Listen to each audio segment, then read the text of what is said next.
ਜੱਜ ਦਾ ਵਿਚਾਰ।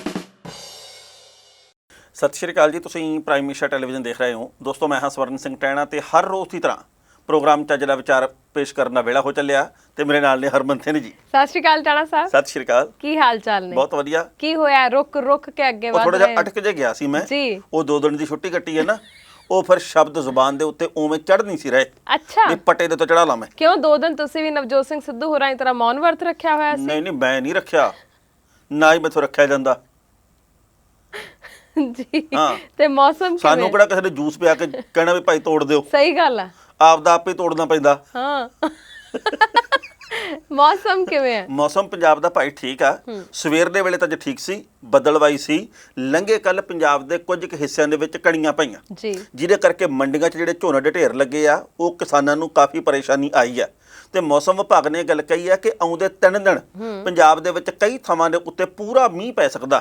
ਤੇ ਮੈਂ ਹਿੰਦੀ ਅਖਬਾਰ 'ਚ ਪੜ੍ਹਿਆ, ਮੈਂ ਤਾਂ ਹੈਰਾਨ ਰਹਿ ਗਿਆ। ਕਹਿੰਦੇ ਸ਼ਿਮਲਾ ਮੈਂ ਓਲਾਵ੍ਰਿਸ਼ਟੀ ਹੋਗੀ। ਹਾਏ ਹਾਏ, ਮੈਂ ਕਿਹਾ ਓਲਾਵ੍ਰਿਸ਼ਟੀ ਹੋਗੀ, ਬਾਅਦ 'ਚ ਪਤਾ ਲੱਗਾ ਗੜੇ ਪੈਣੇ ਉੱਥੇ। ਹਾਂ, ਦੇਖੋ ਕਿੰਨਾ ਸਿੱਧਾ ਜਿਹਾ ਅਰਥ ਸੀ ਟਾਣਾ ਸਾਹਿਬ। ਤੁਸੀਂ ਐਵੇਂ ਹਿੰਦੀ ਦੇ ਚੱਕਰਾਂ ਦੇ ਵਿੱਚ ਘੁੰਮ ਗਏ। ਨਹੀਂ ਓਲਾਵ੍ਰਿਸ਼ਟੀ ਲਿਖਿਆ। ਹਾਂਜੀ, ਹੁਣ ਅਸੀਂ ਤਾਂ ਗੜੇ ਨੂੰ ਗੜੇ ਹੀ ਕਵਾਂਗੇ ਹਿੰਦੀ 'ਚ। ਨਹੀਂ, ਓਲਾਵ੍ਰਿਸ਼ਟੀ ਪੱਕਾ ਗੜੇ ਪੈਣਾ ਹੀ ਹੁੰਦਾ। ਗੜੇ ਹੀ ਪੈਣੇ, ਹੋਰ ਉੱਥੇ ਕੀ ਪੈਣਾ? ਸਹੀ ਗੱਲ ਹੈ ਵੀ ਤੁਹਾਡੀ। ਨਹੀਂ ਚਲੋ ਕੋਈ ਗੱਲ ਨਹੀਂ, ਪੈ ਜਾਣ ਗੜੇ, ਅਸੀਂ ਕਿਹੜਾ ਰੋਕਦੇ ਆ ਕਿਸੇ ਨੂੰ। ਪਰ ਗੱਲ ਇਹ ਹੈ ਕਿ ਅੱਜ ਤੁਸੀਂ ਮੈਨੂੰ ਕੁਝ ਤਬਦੀਲੀ ਜਿਹੀ ਚ ਨਜ਼ਰ ਆ ਰਹੇ ਹੋ, ਪਤਾ ਨਹੀਂ ਕਿਉਂ। ਨੇ ਤੁਹਾਨੂੰ ਐਵੇਂ ਲੱਗਿਆ ਹੋਵੇ, ਗੱਲ ਵੱਖਰੀ ਆ, ਪਰ ਮੈਂ ਬਿਲਕੁਲ ਪਹਿਲਾਂ ਵਰਗਾ ਹੀ ਆ। ਮੈਂ ਪਿਛਲੇ 25 ਸਾਲਾਂ ਚ ਨਹੀਂ ਬਦਲਿਆ, ਆ 2 ਦਿਨਾਂ ਚ ਕਾਹਦਾ ਬਦਲਣਾ। ਬਿਲਕੁਲ, ਇਹ ਵੀ ਗੱਲ ਸਹੀ ਹੈ। ਤੇ ਚੱਜ ਦਾ ਵਿਚਾਰ ਪੇਸ਼ ਕਰ ਦਿਓ। ਚੱਜ ਦਾ ਵਿਚਾਰ ਇਹ ਆ ਕਿ ਕਫਨ, ਅਰਥੀ ਤੇ ਸ਼ਮਸ਼ਾਨ। ਕਫਨ, ਅਰਥੀ ਤੇ ਸ਼ਮਸ਼ਾਨ ਤਾਂ ਸਿਰਫ ਨਾਂ ਦੀਆਂ ਗੱਲਾਂ ਨੇ। ਇਨਸਾਨ ਤਾਂ ਉਦੋਂ ਹੀ ਮਰ ਜਾਂਦਾ ਜਦੋਂ ਉਹਦੇ ਅੰਦਰੋਂ ਇਨਸਾਨੀਅਤ ਮਰ ਜਾਂਦੀ। ਵਾਹ। ਇਸ ਕਰਕੇ ਜਿਉਂਦੇ ਰਹਿਣ ਦਾ ਸਬੂਤ ਦੇਈਏ ਜੀ, ਤੇ ਜਿਉਂਦੇ ਹਾਂ, ਇਸ ਗੱਲ ਦੀ ਬਿਲਕੁਲ ਉਦਾਹਰਨ ਪੇਸ਼ ਕਰਨੀ ਚਾਹੀਦੀ ਆ। ਤੇ ਜਿਹੜੇ ਲੋਕ ਸਭ ਕੁਝ ਹੁੰਦਾ ਵਾਪਰਦਾ ਵੇਖ ਕੇ, ਮਾੜਾ ਚੰਗਾ ਵੇਖ ਕੇ ਵੀ ਘੁੰਨੇ ਜੇ ਬਣ ਕੇ ਬੈਠੇ ਰਹੇ ਨੇ ਵੀ ਸਾਨੂੰ ਕੀ, ਤੇ ਉਹ ਸਮਝ ਲਓ ਗਏ ਵੀ ਆ। ਉਹ ਧਰਤੀ ਦੇ ਉੱਤੇ ਵੈਸੇ ਕਲਬੂਤ ਤੁਰੇ ਫਿਰਦੇ ਆ। ਜਿਹਦੀ ਸੋਚ ਮਰ ਗਈ, ਜਿਹਦੀ ਜ਼ਮੀਰ ਮਰ ਗਈ, ਉਹ ਖਤਮ।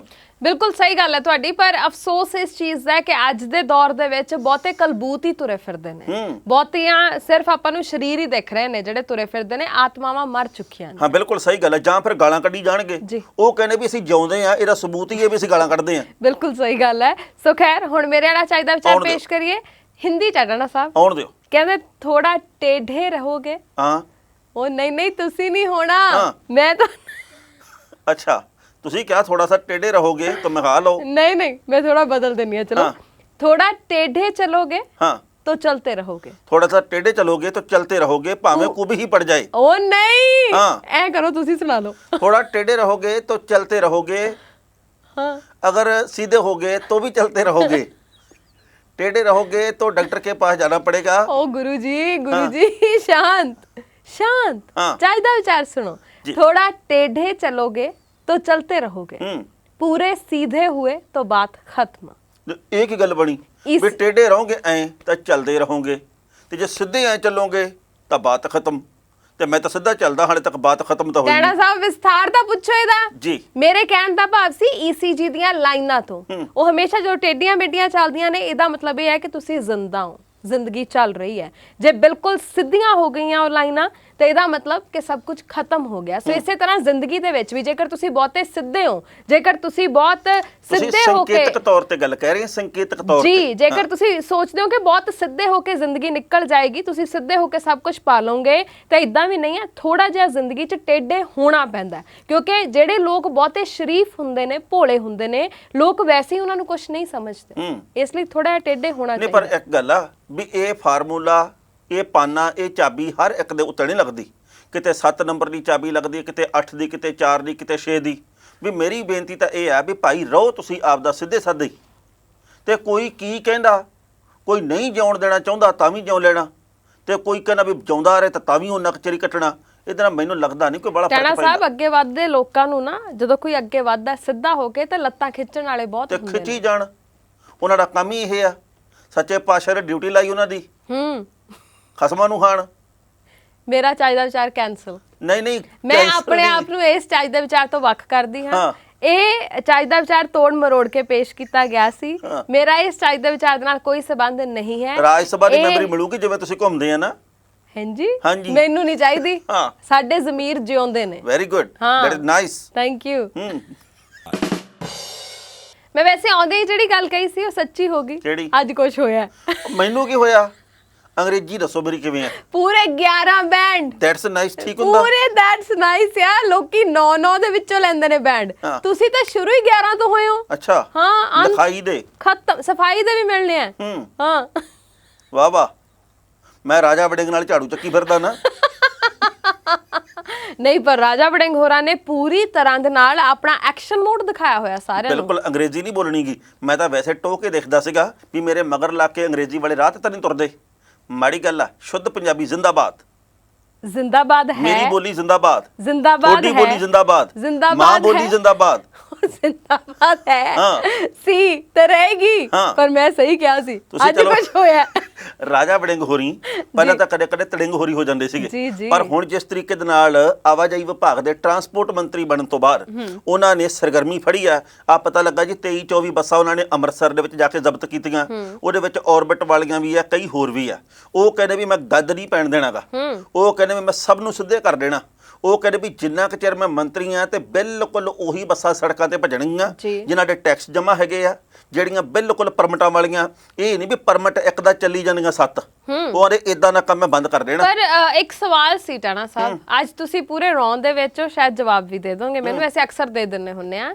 ਸਵਾਲ ਇਹ ਹੈ ਕਿ ਕੀ ਇਹ ਜਿਹੜੀਆਂ ਬਿਨਾਂ ਪਰਮਿਟ ਵਾਲੀਆਂ ਬੱਸਾਂ ਨੇ ਸਿਰਫ ਵਿਰੋਧੀਆਂ ਦੀਆਂ ਹੀ ਫੜੀਆਂ ਜਾਣਗੀਆਂ, ਜਾਂ ਜਿਹੜੇ ਕਾਂਗਰਸ ਦੇ ਵੀ ਕੁਝ ਇੱਕ ਮਤਲਬ ਉੱਚੇ ਉੱਚੇ ਆਗੂ ਹੈਗੇ ਨੇ ਜਿਨ੍ਹਾਂ ਦੀਆਂ ਬੱਸਾਂ ਚੱਲਦੀਆਂ ਨੇ, ਉਹਨਾਂ ਵੱਲ ਵੀ ਧਿਆਨ ਦਿੱਤਾ ਜਾਊਗਾ ਕਿ ਸਿਰਫ ਵਿਰੋਧੀਆਂ ਵਾਲੀਆਂ ਹੀ ਘੇਰੀਆਂ ਇੱਕ ਤਾਂ ਜਾਣਗੀਆਂ? ਉੱਚੇ ਉੱਚੇ ਨਹੀਂ, ਵੱਡੇ ਵੱਡੇ ਹੁੰਦਾ।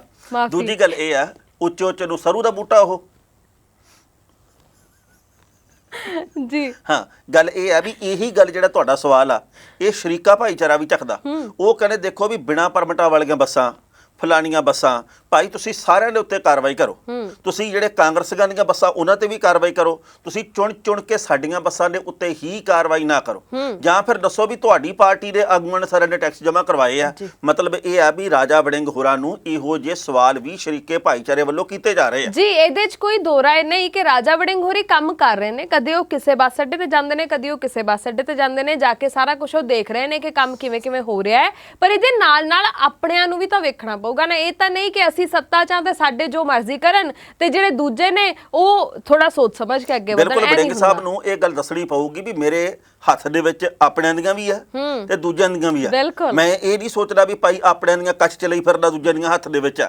ਪਰ ਇੱਕ ਹੋਰ ਗੱਲ ਆ, ਉਹ ਕਹਿੰਦੇ ਜੀ ਬੱਸ ਅੱਡਿਆਂ ਤੇ ਸਫਾਈ ਰੱਖੋ ਤੇ ਬੱਸਾਂ ਦੇ ਵਿੱਚ ਸਫਾਈ ਰੱਖੋ। ਤੇ ਮੈਨੂੰ ਇਹ ਗੱਲ ਬਹੁਤ ਪਸੰਦ ਆਈ। ਬਿਲਕੁਲ ਸਹੀ। ਮਹਿੰਗੇ ਮਹਿੰਗੇ ਕਰੋੜਾਂ ਰੁਪਏ ਦੇ ਪੰਜਾਬ 'ਚ ਕਈ ਥਾਵਾਂ ਤੇ ਬੱਸ ਅੱਡੇ ਬਣ ਗਏ, ਪਰ ਉੱਥੇ ਹੀ ਲੋਕ ਮੂਤ ਕਰੀ ਜਾਂਦੇ ਆ ਤੇ ਉੱਥੇ ਹੀ ਸਮੋਸੇ ਕੱਢੀ ਜਾਂਦੇ ਆ, ਉੱਥੇ ਲੋਕ ਖਾਈ ਪੀ ਜਾਂਦੇ ਆ, ਉੱਥੇ ਕੁੱਤੇ ਤੁਰੇ ਫਿਰਦੇ ਆ, ਉੱਥੇ ਦੁਪਹਿਰ ਦੇ ਵੇਲੇ ਐਡਾ ਝਾੜੂ ਲੈ ਕੇ ਆਉਂਦਾ ਬੰਦਾ, ਐਂ ਕਰਕੇ ਬਰੂੰ ਬਰੂੰ ਕਰੀ ਜਾਂਦਾ, ਉਹ ਸਾਰਿਆਂ ਦਾ ਮੇਕਅਪ ਕਰ ਜਾਂਦਾ। ਵੀ ਜਿਹੜਾ ਕੰਮ ਤੁਸੀਂ ਦਿਨ ਚੜ੍ਹਨ ਤੋਂ ਪਹਿਲਾਂ ਕਰਨਾ, ਉਹ ਦੁਪਹਿਰੇ ਕਿਹੜੀ ਗੱਲੋਂ ਕਰਦੇ ਆ। ਤੇ ਲੋਕਾਂ ਨੂੰ ਵੀ ਬੇਨਤੀ ਆ ਵੀ ਰੱਬ ਦਾ ਵਾਸਤਾ ਮਾੜਾ ਮੋਟਾ ਆਪਣੀ ਵੀ ਜ਼ਿੰਮੇਵਾਰੀ ਸਮਝ ਕੇ। ਪਤਾ ਕੀ ਆ, ਲੋਕ ਜਿਹੜੇ ਨੇ, ਮੈਨੂੰ ਬੜੀ ਹੈਰਾਨੀ ਹੁੰਦੀ ਹੈ ਟਾਣਾ ਸਾਹਿਬ, ਉਸੇ ਬੱਸ ਦੇ ਵਿੱਚ ਬੈਠ ਕੇ ਨਾਲੇ ਮੂੰਗਫਲੀ ਫੜ ਲੈਣਗੇ, ਨਾਲੇ ਸੰਤਰੇ ਫੜ ਲੈਣਗੇ, ਉੱਥੇ ਹੀ ਸਿੱਟੀ ਜਾਣਗੇ ਛਿੱਲਾਂ ਦੇ, ਨਾਲੇ ਕਹੀ ਜਾਣਗੇ ਸਰਕਾਰਾਂ ਨਹੀਂ ਕੁਛ ਕਰਦੀਆਂ। ਵੀ ਹੁਣ ਕੱਲੇ ਕੱਲੇ ਬੰਦੇ ਦੇ ਪਿੱਛੇ ਪੁਲਿਸ ਵਾਲਾ ਥੋੜੀ ਖੜਾ ਹੋ ਸਕਦਾ। ਨਾਲੇ ਰਾਜਾ ਵੜਿੰਗ ਝਾੜੂ ਚੱਕ ਕੇ ਹੁਣ ਬੱਸਾਂ 'ਚ ਤੁਰਿਆ ਫਿਰਿਆ ਥੋੜੀ ਆ, ਜਾਂ ਕੋਈ ਹੋਰ ਤੁਰਿਆ ਫਿਰੇ।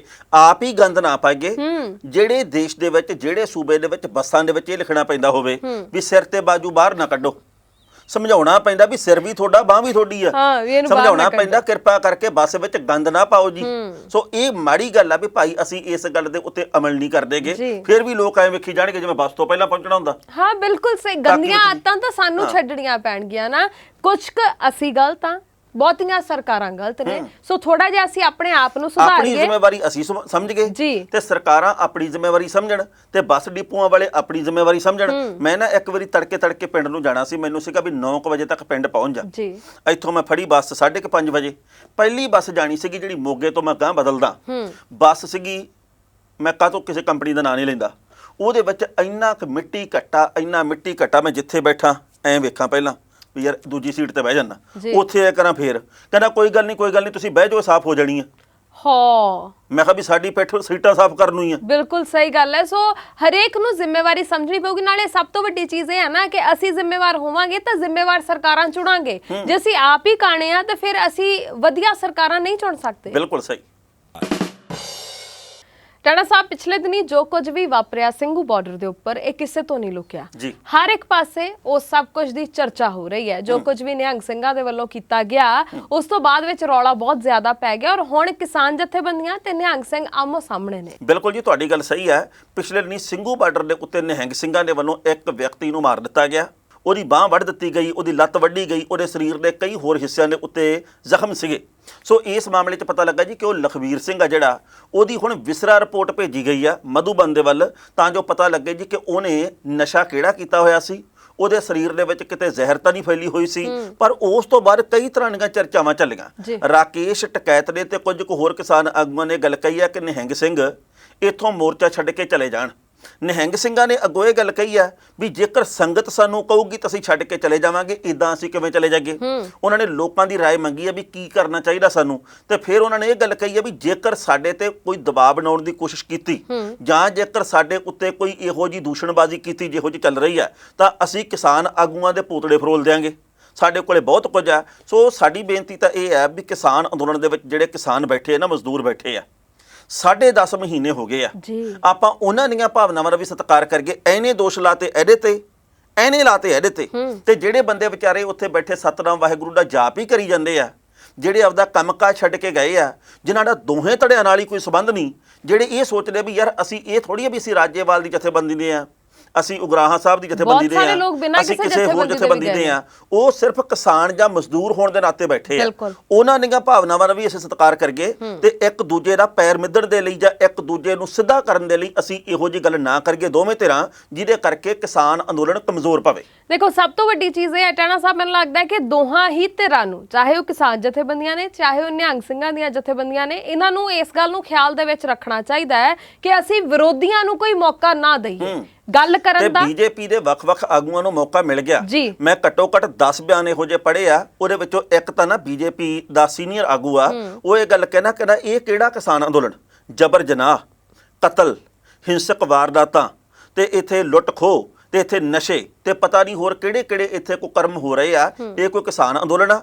ਉਹ ਕਹਿੰਦਾ ਜੀ ਬੰਦੇ ਨੂੰ ਵੱਢ ਕੇ ਟੰਗ ਜਾਂਦੇ, ਕੋਈ ਕਿਸਾਨ ਅੰਦੋਲਨ ਆ। ਇੱਥੇ ਜੀ ਔਰਤਾਂ ਦੇ ਨਾਲ ਬੇਪੱਤੀ ਹੁੰਦੀ ਹੈ, ਕੋਈ ਕਿਸਾਨ ਅੰਦੋਲਨ ਆ। ਸੋ ਇਦਾਂ ਦਾ ਮੌਕਾ ਆਪਾਂ ਉਹਨਾਂ ਨੂੰ ਪ੍ਰਦਾਨ ਕੀਤਾ ਤੇ ਉਹਨਾਂ ਨੇ ਇਸ ਮੌਕੇ ਦੀ ਵਰਤੋਂ ਕਰਨੀ ਸ਼ੁਰੂ ਕਰਤੀ। ਟਾਣਾ ਸਾਹਿਬ ਪਰ ਗੱਲ ਇਹ ਹੈ, ਠੀਕ ਹੈ ਅਸੀਂ ਕੋਈ ਇਹ ਨਹੀਂ ਕਹਿ ਰਹੇ ਕਿ ਜੋ ਕੁਝ ਵੀ ਹੋਇਆ ਉਹ 100% ਸਹੀ ਸੀ, ਪਰ ਸਿਆਣੇ ਕਹਿੰਦੇ ਛੱਜ ਤਾਂ ਬੋਲੇ ਛਾਨਣੀ ਕੀ ਬੋਲੇ। ਲਖੀਮਪੁਰ ਦੇ ਵਿੱਚ ਜੋ ਕੁਝ ਹੋਇਆ ਉਹ ਤਾਂ ਭਾਜਪਾ ਵਾਲਾ ਵੀ ਨਹੀਂ ਸੀ ਕੋਈ ਬੋਲਿਆ। ਬਹੁਤ ਸਾਰੇ ਕਿਸਾਨ ਆਗੂ ਇਹ ਵੀ ਗੱਲ ਕਹਿੰਦੇ ਆ ਤੇ ਬਹੁਤ ਸਾਰੇ ਬੁੱਧੀਜੀਵੀ ਵੀ ਉਸ ਕੁਝ ਨੂੰ ਮਿਟਾਉਣ ਦੇ ਲਈ ਜੀ, ਉਸ ਸੰਘਰਸ਼ ਨੂੰ, ਉਸ ਰੋਹ ਨੂੰ ਮੱਠਾ ਪਾਉਣ ਦੇ ਲਈ ਆਹ ਕੁਝ ਸਾਜ਼ਿਸ਼ ਦੇ ਤਹਿਤ ਕਈ ਲੋਕਾਂ ਦੇ ਵੱਲੋਂ ਕਰਵਾਇਆ ਗਿਆ ਜੀ। ਬਿਲਕੁਲ। ਸੋ ਇਹ ਬੀਜੇਪੀ ਵਾਲੇ ਜਿਹੜੇ ਇਸ ਵੇਲੇ ਦੋਸ਼ ਲਾ ਰਹੇ ਨੇ, ਜਿਹੜੇ ਕਦੀ ਕੁਝ ਕਹਿੰਦੇ ਨੇ ਕਦੀ ਕੁਝ ਕਹਿੰਦੇ ਨੇ, ਇਹਨਾਂ ਨੇ ਆਪ ਕੀ ਕੁਝ ਕੀਤਾ, ਚਾਹੇ ਉਹ ਅੰਦੋਲਨ ਦੇ ਦੌਰਾਨ ਦੀ ਆਪਾਂ ਗੱਲ ਕਰ ਲਈ ਜਾਂ ਉਸ ਤੋਂ ਪਹਿਲਾਂ ਜਦੋਂ ਦੇ ਸੱਤਾ ਦੇ ਵਿੱਚ ਆਏ ਨੇ ਉਦੋਂ ਤੋਂ ਕੀ ਕੁਝ ਹੋਇਆ।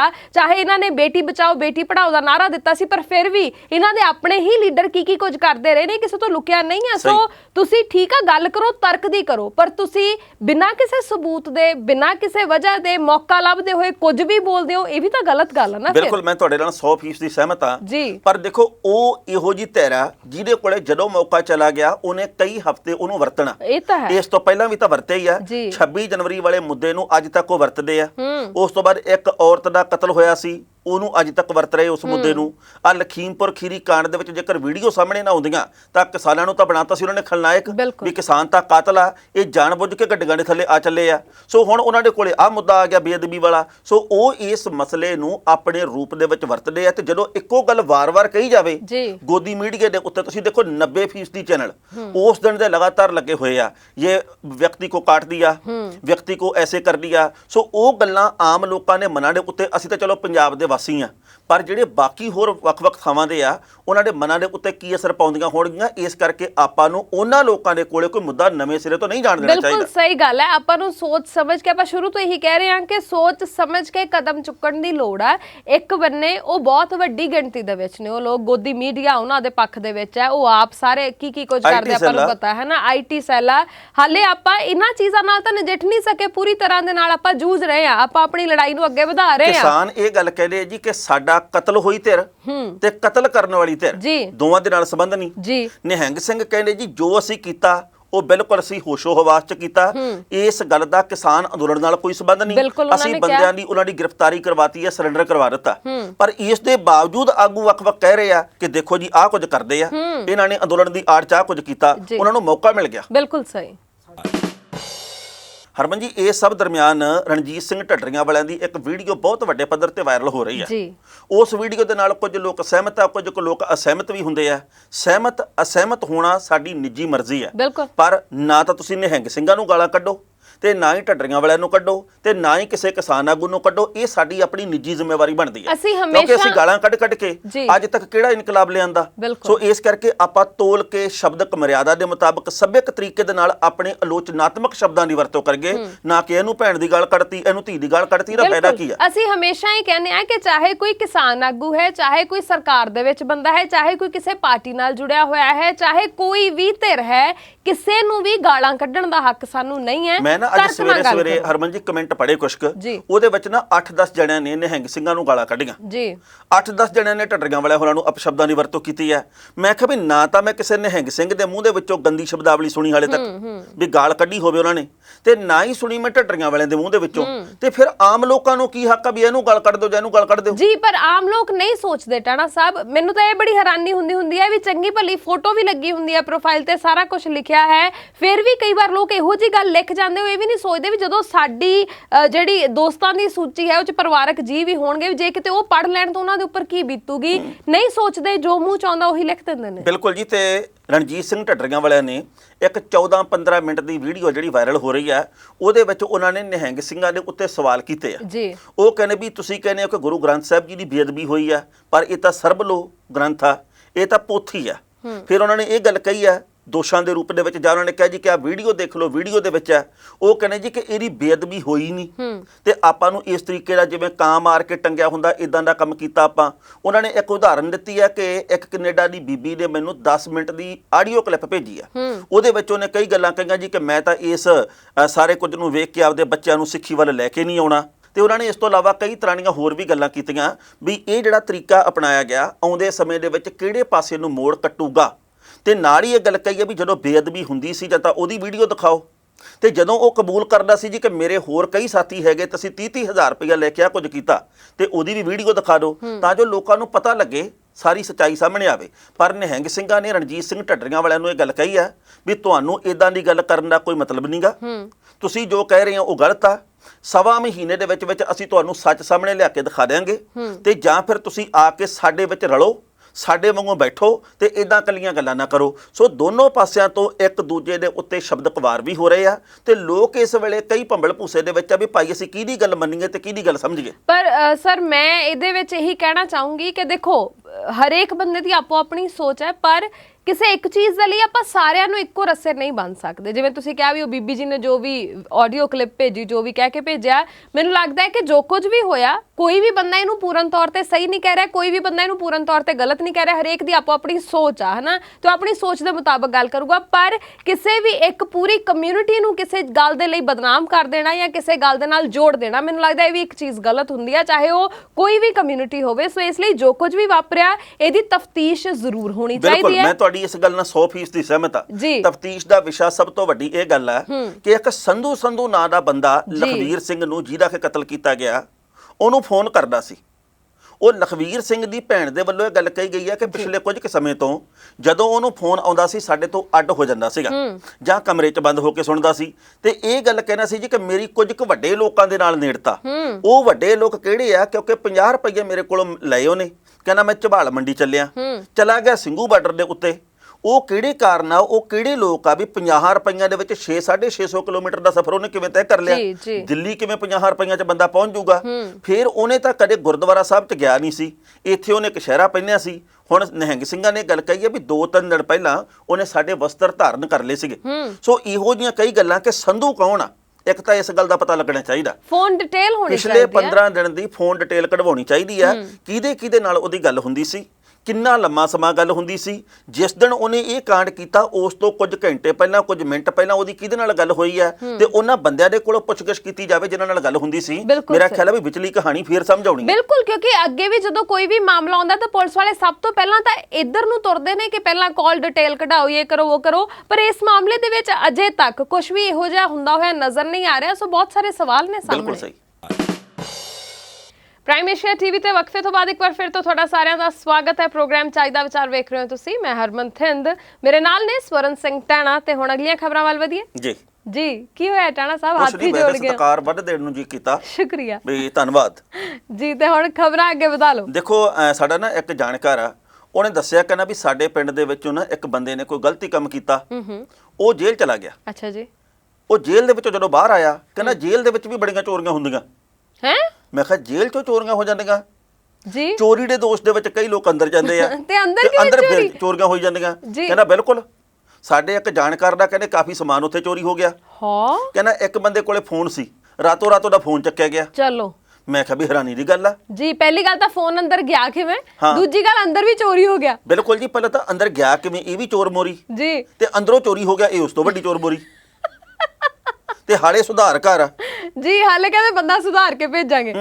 ਚਲੋ ਕੋਈ ਗੱਲ ਨਹੀਂ, ਸਮੇਂ-ਸਮੇਂ ਤੇ ਇਹੋ ਜੀਆਂ ਬਹੁਤ ਸਾਰੀਆਂ ਖਬਰਾਂ ਟਾਣਾ ਸਾਹਿਬ ਸਾਹਮਣੇ ਆਉਂਦੀਆਂ ਰਹਿੰਦੀਆਂ ਨੇ। ਖਾਸ ਤੌਰ ਤੇ ਜੇਲ੍ਹਾਂ ਦੇ ਵਿੱਚੋਂ ਤਾਂ ਜੋ ਖਬਰਾਂ ਸਾਹਮਣੇ ਆਉਂਦੀਆਂ ਨਾ, ਬੰਦਾ ਹੈਰਾਨ ਹੋ ਜਾਂਦਾ ਹੈ ਵੀ ਜੇ ਜੇਲ੍ਹਾਂ 'ਚ ਆ ਕੁਝ ਹੋ ਰਿਹਾ ਤਾਂ ਬਾਹਰ ਕੀ ਕੁਝ ਹੁੰਦਾ ਹੋਊਗਾ। ਤੇ ਹੁਣ ਆਗਰੇ ਦੇ ਵੀ ਇੱਕ ਥਾਣੇ 'ਚ ਇਹੋ ਜਿਹੀ ਖਬਰ ਹੈ। ਬਿਲਕੁਲ ਜੀ, ਕਮਾਲ ਦੀ ਗੱਲ ਹੈ ਵੀ ਇਹ ਨਾ ਮਾਲਖਾਨਾ ਹੁੰਦਾ ਥਾਣੇ ਦੇ ਵਿੱਚ, ਜਿਹੜਾ ਜ਼ਬਤ ਕੀਤਾ ਹੁੰਦਾ ਸਮਾਨ, ਭਾਵੇਂ ਨਸ਼ਾ, ਭਾਵੇਂ ਪੈਸੇ, ਭਾਵੇਂ ਸੋਨਾ, ਭਾਵੇਂ ਕੋਈ ਹੋਰ ਚੀਜ਼ ਅਪਰਾਧਕ ਲੋਕਾਂ ਤੋਂ, ਤੇ ਉਹਨੂੰ ਉੱਥੇ ਰੱਖਦੇ ਉਸ ਸਮਾਨ ਨੂੰ, ਬਾਅਦ ਦੇ ਵਿੱਚ ਉਹਨੂੰ ਅਦਾਲਤ 'ਚ ਪੇਸ਼ ਕਰਦੇ। ਇਹ ਬਾਅਦ ਦੀ ਪ੍ਰਕਿਰਿਆ ਹੋਰ ਹੁੰਦੀ ਹੈ। ਪਰ ਜਿਹੜਾ ਉੱਥੇ 24-25 ਲੱਖ ਰੁਪਈਆ ਸੀਗਾ ਜ਼ਬਤ ਕੀਤਾ ਅਪਰਾਧਕ ਅਨਸਰਾਂ ਦੇ ਕੋਲੋਂ, ਉਹ ਰਾਤ ਨੂੰ ਚੋਰੀ ਕਰਕੇ ਲੈ ਗਏ। ਕੌਣ ਚੋਰ? ਹੋਰ ਕੌਣ ਲੈ ਗਿਆ? ਚੋਰਾਂ ਦੀ ਐਡੀ ਹਿੰਮਤ ਵੀ ਥਾਣਿਆਂ ਨੂੰ ਵੀ ਨਿਸ਼ਾਨਾ ਬਣਾਉਣ ਲੱਗ ਗਏ। ਕੀ ਪਤਾ ਵਿਚਲੀ ਗੱਲ ਕੀ ਹੋਊਗੀ। ਇਹ ਤਾਂ ਹੁਣ ਪੜਤਾਲ ਦਾ ਵਿਸ਼ਾ, ਤੇ ਪੜਤਾਲ ਹੋਊਗੀ 1.5-2 ਸਾਲ ਨੂੰ। ਉਦੋਂ ਤੱਕ ਮਹਿੰਗਾਈ ਹੋਰ ਵੱਧ ਜਾਣੀ ਆ, ਫਿਰ ਕਹਿਣਗੇ 25 ਲੱਖ ਦੀ ਕੀਮਤ ਅਬ ਤੋਂ 18 ਹੀ ਰਹਿ ਗਈ ਹੈ।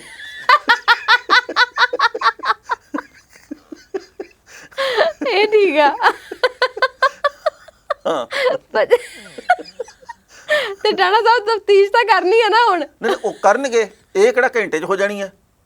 ਨਾਲੇ ਮੁੜ ਕੇ ਵੀਡੀਓ ਸਾਹਮਣੇ ਹੁੰਦੀ, ਕੈਮਰਾ ਲੱਗਾ ਹੁੰਦਾ, ਤੇ ਕਹਿਣਗੇ ਹੁਣ ਇਹਦੇ ਲਈ 3 ਮੈਂਬਰੀ ਕਮੇਟੀ ਬਣਾਤੀ ਹੈ, ਜਾਂਚ ਕਰਨੀ ਹੈ ਵੀ ਇਹ ਕਾਹਤੋਂ ਲਾਇਆ ਸੀ। ਫਿਰ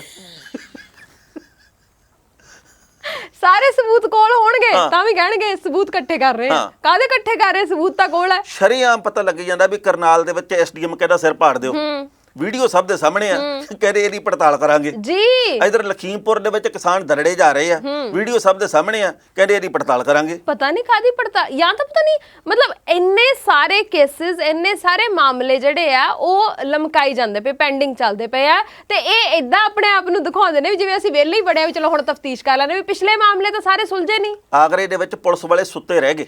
ਥਾਣੇ ਦੇ ਵਿੱਚ ਮਾਲਖਾਨਾ ਜੀ, ਉੱਥੇ ਨਾ ਪਤਾ ਲੱਗਾ ਜੀ 3-4 ਕਿਲੋ ਸੋਨਾ ਜਿਹੜਾ ਉਹ ਬਰਾਮਦ ਕੀਤਾ ਅਪਰਾਧਕ ਅਨਸਰਾਂ ਦੇ ਕੋਲੋਂ, ਕੁਝ ਲੱਖ ਰੁਪਈਆ ਸੋਨਾ ਤਾਂ ਉਹ ਉੱਥੇ ਹੀ ਛੱਡ ਗਏ। ਹਥਿਆਰ ਵੀ ਉਹ ਨਹੀਂ ਲੈ ਕੇ ਗਏ, ਪਰ ਜਿਹੜੇ ਅਗਲੇ ਪਿਛਲੇ ਉੱਥੇ ਪੈਸੇ ਰੱਖੇ ਪਏ ਸੀ 24-25 ਲੱਖ ਰੁਪਏ ਨੂੰ ਥੁੱਕ ਲਾਇਆ, ਫੁਰ ਹੋ ਗਏ। ਤੇ ਹੁਣ 6 ਜਣੇ ਮੁਅੱਤਲ ਕਰ ਦਿੱਤੇ ਨੇ। 6 ਜਣੇ ਕੀਤੇ ਮੁਅੱਤਲ। ਕਹਿੰਦੇ ਵੀ ਜਿਹੜਾ ਉੱਥੋਂ ਦਾ ਇੰਚਾਰਜ ਆ ਉਹਨੂੰ ਵੀ ਕਹਿੰਦੇ ਵੀ ਚਲੋ ਘਰੇ ਜਾਓ, ਆਪ ਜੀ ਨੇ ਸੌਣਾ ਹੀ ਹੁੰਦਾ, ਇੱਥੇ ਸੁੱਤੇ ਉੱਥੇ ਸੁੱਤੇ ਇੱਕ ਬਰਾਬਰ ਹੀ ਆ। ਨਾਲੇ ਇੱਥੇ ਤੰਗ ਹੋ ਕੇ ਸੌਂਦੇ ਹੋਗੇ, ਕੁਰਸੀ ਤੇ ਕਿੱਥੇ ਸੌਣਾ ਸੌਖਾ ਹੈ ਨਾ, ਘਰ ਜਾ ਕੇ ਬਿਸਤਰਿਆਂ ਤੇ ਸੌਵੋ ਆਰਾਮ ਨਾਲ। ਬਿਲਕੁਲ, ਕਹਿੰਦੇ ਵੀ ਨੀਂਦ ਹੀ ਬੜੀ ਗੂੜੀ ਆਈ। ਕਹਿੰਦੇ ਵੀ ਜਦੋਂ ਤੜਕੇ ਤੱਕ ਉਦੋਂ ਪਤਾ ਲੱਗਾ ਵੀ ਜਦੋਂ ਬਾਕੀ ਮੁਲਾਜ਼ਮ ਆਏ ਤੇ ਬੌਂਦਲਿਆ ਜੇ ਪਿਆ ਇੱਕ ਉੱਥੇ ਜਿਹੜਾ ਰਾਖੀ ਕਰਨ ਵਾਲਾ ਸਾਥੀ, ਤੇ ਉਹ ਪਤਾ ਲੱਗਾ ਜੀ ਕੋਈ ਚਾਹ ਦੇ ਵਿੱਚ ਕੁਝ ਪਾ ਪੂ ਕੇ ਉਹਨੂੰ ਪਿਆਤਾ। ਹਾਂ, ਤੇ ਕਹਿੰਦੇ ਵੀ ਪੂਰਾ ਪ੍ਰੀ ਪਲਾਨਡ ਸੀ, ਯੋਜਨਾਬੱਧ। ਟਾਣਾ ਸਾਹਿਬ ਪੁਲਿਸ ਵਾਲੇ ਇਦਾਂ ਕਿਸੇ ਤੋਂ ਵੀ ਲੈ ਕੇ ਚਾਹ ਵੀ ਪੀ ਲੈਂਦੇ ਨੇ? ਮੈਨੂੰ ਕੀ ਪਤਾ, ਮੈਂ ਤਾਂ ਪੈਸਿਆਂ ਦੀ ਗੱਲ ਹੀ ਸੁਣੀ ਸੀ। ਨਹੀਂ, ਮੇਰੇ ਕਹਿਣ ਦਾ ਮਤਲਬ ਕੁਝ ਹੋਰ ਸੀ। ਮੇਰੇ ਕਹਿਣ ਦਾ ਮਤਲਬ ਵੀ ਪੁਲਿਸ ਵਾਲਿਆਂ ਨੂੰ ਤਾਂ ਵੈਸੇ ਹੀ ਸੋਚ ਸਮਝ ਕੇ ਕਿਸੇ ਤੋਂ ਕੋਈ ਚੀਜ਼ ਲੈ ਕੇ ਖਾਣੀ ਪੀਣੀ ਚਾਹੀਦੀ ਆ। ਕੀ ਪਤਾ ਕੌਣ ਕੀ ਕਰ ਦੇ, ਇਹਦਾ ਮਤਲਬ ਬੰਦਾ ਵੀ ਭੇਤੀ ਹੋਊਗਾ ਫਿਰ, ਜਿਹਨੇ ਸਾਰਾ ਕੁਝ ਕੀਤਾ। ਦਿਮਾਗ ਆਪਣਾ ਵੀ ਪੁਲਿਸ ਵਾਲੇ ਗਿਆ। ਤਾਂ ਤੁਸੀਂ ਤਾਂ ਘੰਟੇ 'ਚ ਗੱਲ ਨਿਬੇੜ ਦੋਗੇ, ਤੇ ਫਿਰ ਖਬਰਾਂ ਕਿਵੇਂ ਬਣਨਗੀਆਂ? ਇਹ ਵੀ ਠੀਕ। ਤੁਸੀਂ ਕਹੋਗੇ ਆ ਲਓ ਜੀ, ਇਹਨੂੰ ਫੜ ਲਓ ਤੇ ਇਹਨੂੰ ਛੱਡ ਦਿਓ। ਇਹ ਨਹੀਂ ਕੀਤੀ, ਕੰਮ ਹੋ ਗਿਆ ਫਿਰ ਤਾਂ। ਹੋਰ ਕੀ, ਘੱਟੋ ਘੱਟ 1.5-2 ਸਾਲ ਬਾਅਦ ਜਿਹੜਾ 25 ਲੱਖ 18 ਰਹਿ ਜਾਣਾ, ਉਹਦੇ ਨਾਲੋਂ ਤਾਂ ਚੰਗਾ ਹੈ। ਉਹ ਤਾਂ ਗੱਲ ਤੁਹਾਡੀ ਠੀਕ ਆ, ਪਰ ਕੀ ਪਤਾ ਵਿਚਲੀ ਕੁੰਡੀ ਕੀ ਆ। ਇਹ ਵੀ ਗੱਲ ਸਹੀ ਹੈ, ਪਰ ਕੁੰਡੀ ਥਾਣੇ ਦੇ ਵਿੱਚ ਤਾਂ ਆਮ ਬੰਦਾ ਜਾਣ ਤੋਂ ਡਰਦਾ। ਅਸੀਂ ਇਹ ਨਹੀਂ ਕਹਿੰਦੇ, ਬਹੁਤ ਸਾਰੇ ਪੁਲਿਸ ਮੁਲਾਜ਼ਮ ਤੇ ਅਧਿਕਾਰੀ ਬਹੁਤ ਇਮਾਨਦਾਰ ਵੀ ਆ, ਪਰ ਵਿੱਚੋਂ ਕੀ ਪਤਾ ਹੁੰਦਾ। ਬਿਲਕੁਲ, ਅੱਜ ਕੱਲ ਘਰ ਦੇ ਭੇਤੀ ਲੰਕਾ ਢਾਉਂਦੇ ਆ। ਨਹੀਂ, ਉਹ ਸ਼ੁਰੂ ਤੋਂ ਹੀ ਢਾਉਂਦੇ ਰਹੇ ਨੇ। ਚਲੋ ਠੀਕ ਆ, ਅੱਜ ਕੱਲ ਨਹੀਂ ਹੈ। ਹਰਮਨ ਜੀ ਮੇਰੀ ਇੱਕ ਬੇਨਤੀ ਆ ਤੁਹਾਨੂੰ ਵੀ ਤੇ ਸਾਡੇ ਜਿਹੜੇ ਸੁਣਨ ਵਾਲੇ ਆ ਭੈਣਾਂ ਵੀਰ ਉਹਨਾਂ ਨੂੰ ਵੀ ਕੀ ਜੀ? ਵੀ ਬਾਹਰੋਂ ਨਾ ਰੇੜੀਆਂ ਤੋਂ ਸਮਾਨ ਆ ਜਿਹੜਾ ਉਹ ਜੇਕਰ ਖਾਣਾ ਹੋਵੇ ਚੀਜ਼ਾਂ ਬਹੁਤ ਚੰਗੀਆਂ ਲੱਗਦੀਆਂ ਚਟਪਟੀਆਂ ਚਾਟ ਖਾਊਂਗੀ मैं तो बल्ला खाऊंगी ठीक है मैं तो पापड़ी खाऊंगी ठीक है लच्छा परांठा खाऊंगी मैं तो माँ की दाल के साथ भी ਉਹ ਜਦੋਂ ਖਾਣ ਜਾਂਦੇ ਮਾੜਾ ਜਿਹਾ ਦੇਖ ਲਿਆ ਕਰੋ ਵੀ ਬੰਦਾ ਬਣਾਉਂਦਾ ਠੀਕ ਤਰੀਕੇ ਨਾਲ।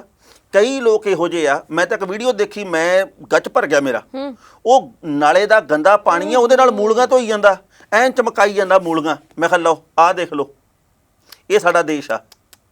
ਸਾਡੇ ਲੋਕਾਂ ਕੋਈ ਹੈ ਹੀ ਨਹੀਂ, ਇਹਨਾਂ ਨੂੰ ਤਾਂ ਛਿੱਤਰ ਮਾਰੇ ਹੁਣ ਜਿਹੜੇ ਆ ਕੁਝ ਕਰਦੇ ਆ ਜੀ। ਸਾਡੇ ਲੋਕਾਂ ਦੇ ਖੂਨ 'ਚ ਇਮਾਨਦਾਰੀ ਬਹੁਤ ਘੱਟ ਦੇ ਰਹਿ ਗਈ ਹੈ। ਕਹਿੰਦਾ ਪਿਛਲੇ 2-3 ਦਿਨਾਂ ਤੋਂ ਪਾਣੀ ਨਹੀਂ ਆਇਆ ਤੇ ਫਿਰ ਅਸੀਂ ਕਿਹਾ ਇਹਦੇ ਨਾਲ ਹੀ, ਤੇ ਉਹ ਸੀਵਰੇਜ ਦਾ ਪਾਣੀ ਹੈ।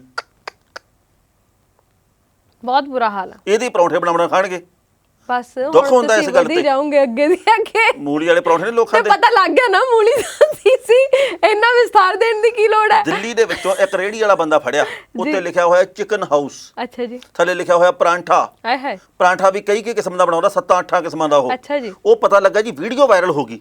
ਉਹ ਜਦੋਂ ਉਹਨੂੰ ਐ ਬਣਾ ਕੇ ਨਾ ਪਰੌਂਠਾ ਜਿਹਾ ਇੰਜ ਕਰਕੇ, ਲੱਛਾ ਜਿਹਾ ਬਣਾ ਕੇ ਉਹਨੂੰ ਇੰਜ ਕਰਕੇ ਵਿੱਚ ਮਾਰਦਾ ਥੁੱਕਦਾ ਲੇਬਾ, ਪਾਣੀ ਲਾਉਣ ਦੀ ਥਾਂ ਤੇ ਹੱਥ ਨੂੰ ਲੇਬਾ ਹੀ ਚੱਲਦਾ ਉਹਦਾ, ਫਿਰ ਐਂ ਕਰਕੇ ਤੰਦੂਰ ਚ ਐਂ ਲਾ ਦਿੰਦਾ। ਉਹ ਵੀਡੀਓ ਹੋ ਗਈ ਵਾਇਰਲ ਤੇ ਪੁਲਿਸ ਨੇ ਹੁਣ ਇਹਨੂੰ ਗ੍ਰਿਫਤਾਰ ਕੀਤਾ। ਇਹੋ ਜਿਹੇ ਬੰਦਿਆਂ ਨੂੰ ਨਾ ਇੰਨੀ ਕੁ ਸਖਤ ਸਜ਼ਾ ਹੋਣੀ ਚਾਹੀਦੀ ਹੈ ਕਿ ਬਾਕੀਆਂ ਨੂੰ ਕੰਨ ਹੋ ਜਾਣ। ਮੈਨੂੰ ਤਾਂ ਸਮਝ ਨਹੀਂ ਆਉਂਦੀ ਟਾਣਾ ਸਾਹਿਬ ਹੋ ਕੀ ਰਿਹਾ। ਤੁਹਾਨੂੰ ਚੇਤਾ ਇੱਕ ਵਾਰ ਆਪਾਂ ਖਬਰ ਸਾਂਝੀ ਕੀਤੀ ਸੀ, ਇੱਕ ਥਾਂ ਤੇ ਚਿਕਨ ਬਿਰਿਆਨੀ ਬੜੀ ਸਸਤੀ ਮਿਲਦੀ ਸੀ ਇੱਕ ਰੇੜੀ ਤੇ ਉਹ ਕਾਂ ਹੀ ਖਵਾਈ ਗਿਆ ਲੋਕਾਂ ਨੂੰ। ਬਾਅਦ ਚ ਪਤਾ ਲੱਗਿਆ ਵੀ ਕਾਂ ਕਿੰਨੇ ਮਰੇ ਹੁੰਦੇ ਸੀ ਉੱਥੇ। ਉਹ ਤਾਂ ਕਾਂ ਦੀ ਗੱਲ ਆ, ਹਰਿਆਣੇ ਚ ਇੱਕ ਵਾਰੀ ਕੁੱਤਾ ਬਿਰਿਆਨੀ ਚਲੀ ਗਈ, ਹਾਏ ਬੱਕਰੇ ਦੀ ਥਾਂ ਤੇ ਕੁੱਤੇ ਵੜ ਖਵਾਈ ਗਏ ਜੀ। ਸੋ ਗੱਲ ਇਹ ਹੈ ਵੀ ਇਹ ਕਿਉਂਕਿ ਕੋਈ ਵੀ ਸਖਤ ਕਾਰਵਾਈ ਨਹੀਂ ਹੁੰਦੀ, ਕੀ ਹੋਊਗਾ ਇਹਨੂੰ ਫੜ ਲੈਣਗੇ, ਥੋੜੇ ਮਹੀਨਿਆਂ ਬਾਅਦ ਫੇਰ ਛੱਡ ਦੇਣਗੇ, ਕੋਈ ਸਖਤ ਸਜ਼ਾ ਨਹੀਂ ਹੁੰਦੀ, ਜਿਹਦੇ ਕਰਕੇ ਹਿੰਮਤ ਵਧੀ ਜਾਂਦੀ। ਕਦੀ ਆਉਂਦਾ ਵੀ ਗੋਲ ਗੱਪੇ ਵਾਲੇ ਪਾਣੀ 'ਚ ਕੁਛ ਮਲਾਈ ਜਾਂਦੇ ਆ, ਕਦੇ ਕੁਛ ਹਨਾ। ਮਤਲਬ ਕਹਿ ਲੋ ਕੀ ਕਹਿਣਾ ਚਾਹੁੰਦੇ, ਕਹਿ ਲੋ। ਮੇਰੀ ਬੇਨਤੀ ਇਹ ਆ ਵੀ ਬੰਦੇ ਨੂੰ ਨਾ ਇਹ ਕਿਹਾ ਕਰੋ ਮਾੜਾ ਮੋਟਾ, ਜਦੋਂ ਕੁੜੀਆਂ ਚਿੜੀਆਂ ਨੂੰ ਭੈਣਾਂ ਨੂੰ ਹੁੰਦੀ ਆਦਤ ਵੀ ਗੋਲ ਗੱਪੇ ਖਾਣੇ ਆ, ਪਰ ਉਹਨੂੰ ਕਹੋ ਮਾੜਾ ਜਿਹਾ ਦਸਤਾਨਾ ਜਾਂ ਲਿਫਾਫਾ ਜਿਹਾ ਚੜਾ ਲਿਆ ਕਰ ਭਾਈ ਹੱਥ ਤੇ। ਸਾਹਮਣੇ ਹੱਥ ਤੇ ਚੜਾ ਲੂਗਾ ਲਿਫਾਫਾ, ਤੇ ਘਰੋਂ ਕੀ ਪਤਾ ਕੀ ਕਰਕੇ ਆਇਆ ਉਹ। ਇਹ ਵੀ ਗੱਲ ਸਹੀ ਹੈ, ਤਾਂ ਕਿ ਉਹ ਕਹਿੰਦਾ ਵੀ ਖਾਓ ਹੀ ਨਾ, ਘਰੇ ਬਣਾਓ। ਬਿਲਕੁਲ ਸਹੀ ਹੈ, ਘਰ ਬਣਾਓ। ਉੱਥੇ ਕੱਚ 'ਚ ਫੇਰ ਕੇ ਹੱਥ ਪਾਈਆ ਮੁੜਕਾ ਕੱਢ ਕੇ ਤੇ ਉਹੀ ਗੋਲ ਗੱਪੇ 'ਚ ਪਾ ਕੇ ਬਾਜ ਕਰੀ, ਕਾਫੀ ਨਮਕੀਨ ਹੈ, ਕਰਾਰਾ ਹੈ ਇਹ ਤਾਂ।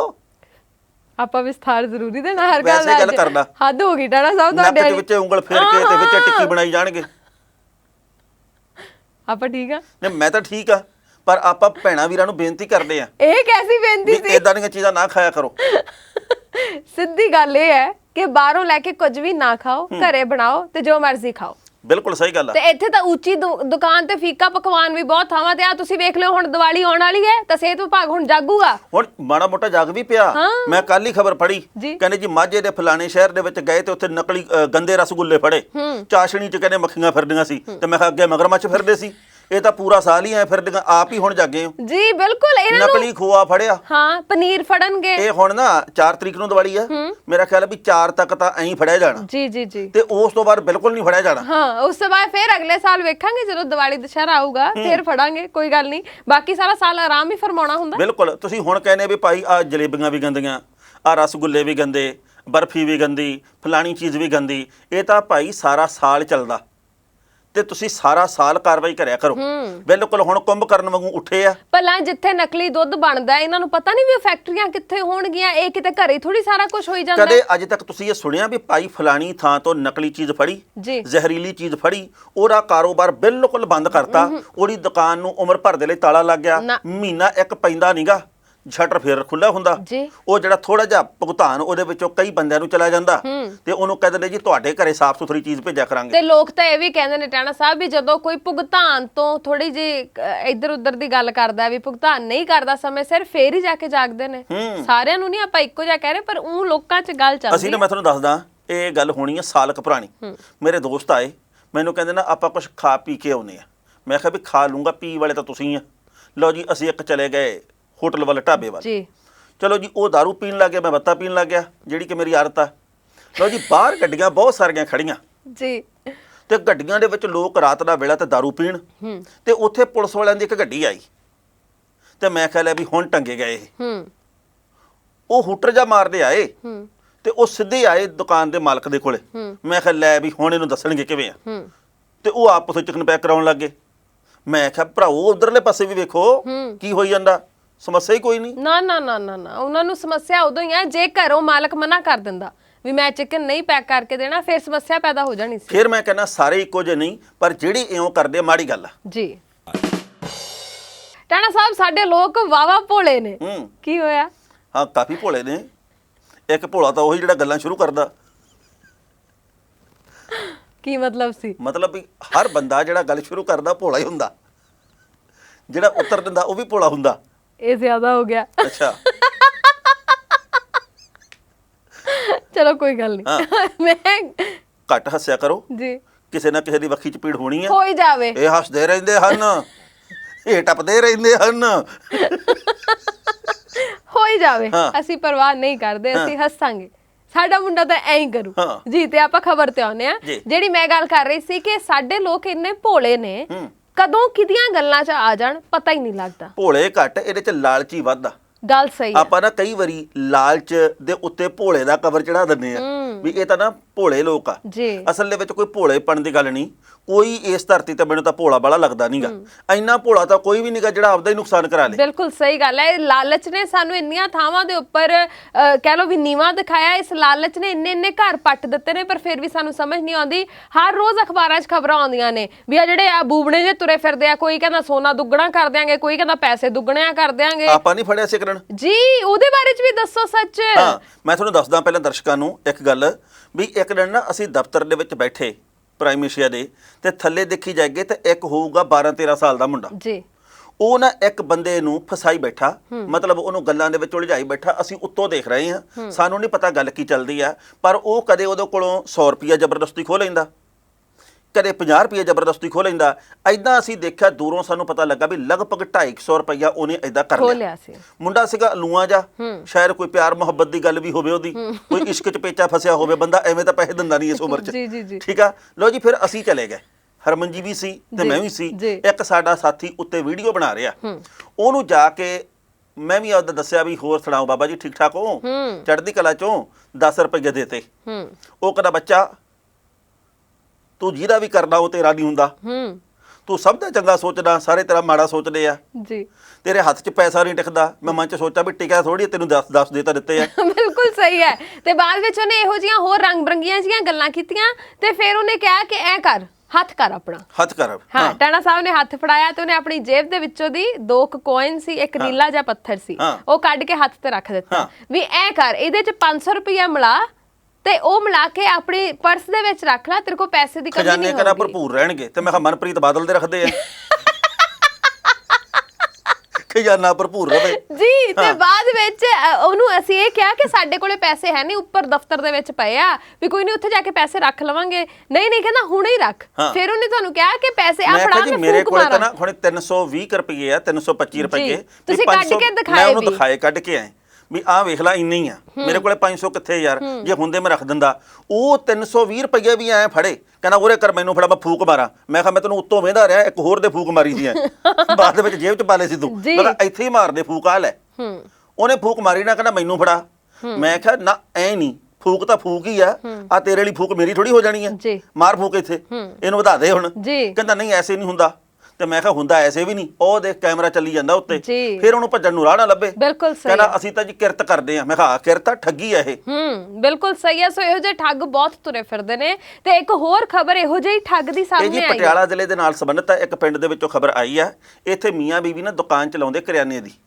ਪਹਿਲਾਂ ਇੱਕ ਬੰਦਾ ਆਇਆ, ਕਹਿੰਦਾ 5 ਰੁਪਈਆਂ ਦੀਆਂ ਟੌਫੀਆਂ ਦੇ ਦਿਓ, ਜਿਹਨੂੰ ਅਸੀਂ ਰੇਕੀ ਕਹਿੰਦੇ। ਸਾਰਾ ਛਾਣਬੀਣ ਕਰਕੇ ਗਿਆ ਵੀ ਦੇਖਿਆ ਵੀ ਭਾਈ ਇੱਥੇ ਔਰਤ ਹੀ ਬੈਠੀ ਆ ਹੁਣ। ਉਸ ਤੋਂ ਬਾਅਦ ਇੱਕ ਅਖੌਤੀ ਬਾਬਾ ਤੇ ਉਹਦੇ ਨਾਲ ਚੇਲੇ ਚਪਟੜੇ ਆ ਗਏ। ਉਹ ਕਹਿੰਦੇ ਜੀ ਗੱਲਾਂ ਬਾਤਾਂ ਦੇ ਵਿੱਚ ਉਹਨਾਂ ਨੇ ਉਲਝਾਇਆ ਬੀਬੀ ਨੂੰ, ਤੇ ਕਹਿੰਦੇ ਵੀ ਜਿਹੜੀਆਂ ਤੇਰੇ ਕੰਨਾਂ ਦੀਆਂ ਵਾਲੀਆਂ ਨਾ, ਇਹ ਦੇ ਇਸ ਰੁਮਾਲ ਦੇ ਵਿੱਚ ਬੰਨ੍ਹ ਲੈਣੀਆਂ, ਤੇ ਕਹਿੰਦੇ ਫੂਕ ਮਾਰ, ਤੇ ਤੀਜੇ ਦਿਨ ਇਹਦੀ ਗੰਢ ਖੋਲਣੀ ਆ ਤੇ ਤੁਹਾਡਾ ਖਜ਼ਾਨਾ ਭਰਪੂਰ ਰਹਿਣਾ। ਦੁਕਾਨ ਦੇਖੋ ਤੁਹਾਡਾ ਕਿੱਡਾ ਵੱਡਾ ਸ਼ਾਪਿੰਗ ਮਾਲ ਬਣ ਜਾਣਾ।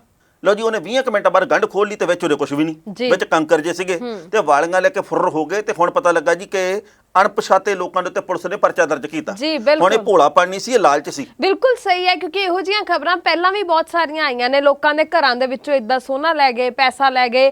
ਅਸੀਂ ਪਤਾ ਨਹੀਂ ਕਿਉਂ ਜਾਗਰੂਕ ਨਹੀਂ ਹੁੰਦੇ। ਅਖਬਾਰਾਂ ਪੜ੍ਹਨ ਦਾ, ਖਬਰਾਂ ਸੁਣਨ ਦਾ ਫਾਇਦਾ ਇਹੀ ਹੈ ਟਾਣਾ ਸਾਹਿਬ ਕਿ ਸਾਨੂੰ ਪਤਾ ਲੱਗਦਾ ਰਹੇ ਵੀ ਦੁਨੀਆ 'ਚ ਕੀ ਕੁਝ ਵਾਪਰ ਰਿਹਾ ਹੈ ਤੇ ਅਸੀਂ ਆਪ ਦਾ ਬਚਾਅ ਕਿਵੇਂ ਰੱਖਣਾ ਹੈ। ਪਰ ਜੇ ਅਸੀਂ ਉਹ ਖਬਰਾਂ ਪੜ੍ਹਨ ਤੋਂ ਬਾਅਦ ਕਹੀਏ ਲੋਕੀ ਬਹੁਤ ਭੈੜੇ ਨੇ ਤੇ ਮੁੜ ਕੇ ਆਪ ਵੀ ਉਹੀ ਕੰਮ ਕਰ ਦਈਏ ਤਾਂ ਫਿਰ ਇਹਨੂੰ ਮੂਰਖਤਾ ਹੀ ਕਹਿੰਦੇ ਨੇ। ਠੱਗਾਂ ਤੋਂ ਬਚਣਾ ਚਾਹੀਦਾ। ਆ ਮੈਨੂੰ ਆਇਆ ਕਹਿੰਦਾ ਕੌਣ ਬਣੇਗਾ ਕਰੋੜਪਤੀ, ਜੋ ਮੈਂ ਤੈਨੂੰ ਫੋਨ ਕੀਤਾ, ਮੈਨੂੰ ਵੀ ਆਇਆ ਸੀ, कहना नमस्कार मैं कौन बनेगा करोड़पति से बोल रहा हूँ, अमित बोल रहा हूँ, आपकी 25 लाख रुपए की लॉटरी निकली है। मैं कहा जी जुत्ती नहीं कहना 25 लाख रुपए की लॉटरी निकली है। हेलो हेलो मैं कहा छितर छितर